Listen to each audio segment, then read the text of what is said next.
మొన్న జరిగిన corporation general body మీటింగ్లో కడప ఎమ్మెల్యే మాధవిరెడ్డి గారికి సీట్ ఇవ్వక అవమానించడం దారుణం. గతంలో వైసీపీ ఎమ్మెల్యేలు ఇద్దరు కడప మరియు కమలాపురం ఎమ్మెల్యేలని మేయర్ గారు పక్కన కూర్చోబెట్టుకుంటున్నారు. కానీ ఇప్పుడు మా ఎమ్మెల్యే గారు 20,000 మెజారిటీతో గెలిచిన ఓటు ఎమ్మెల్యే గారికి సీట్ ఇవ్వకుండా అవమానించడము ఇది దారుణము. మన భారతదేశంలో మహిళలను గౌరవిస్తారు, కానీ ఒక మహిళకి అవమానించడము తప్పు. మన చరిత్రలోనే ఆడవాళ్ళని గౌరవించలేకపోతే పుట్టగతులే పోతాయి. మహిళలందరూ బాధపడుతున్నారు.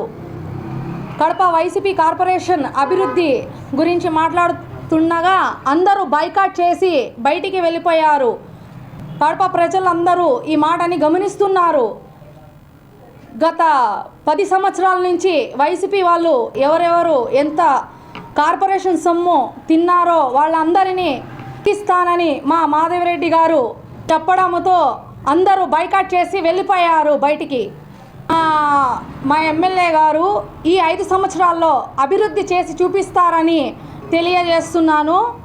గతంలో మైనార్టీ ఎమ్మెల్యే 10 సంవత్సరాలు ఉన్నా కానీ ఎవరిని కూడా పట్టించుకోలేదు. కానీ మా మాధవిరెడ్డి గారు వీధికి వెళ్ళి మైనార్టీల సమస్యలన్నీ తెలుసుకుంటున్నారు.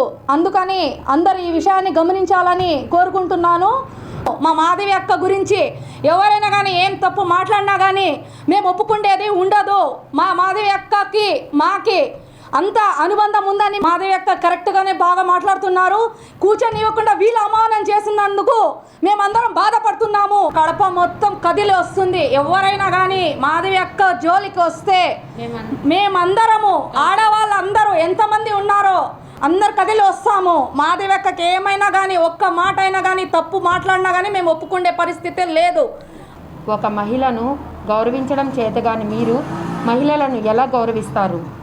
ఒక మహిళా ఎమ్మెల్యే గురించి మీరు తిన్నదాని గురించి మాట్లాడుతుంటే బయటికి వెళ్ళిపోయారు.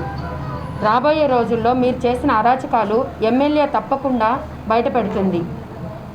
ఎమ్మెల్యే అయినప్పటి నుంచి ప్రతి చిన్న కాలనీలకు తిరిగి సమస్యలు తెలుసుకొని సమస్యల పరిష్కారం కోసం నిరంతరం కృషి చేస్తున్న ఎమ్మెల్యే మాధవిరెడ్డి గారికి హృదయపూర్వక ధన్యవాదాలు.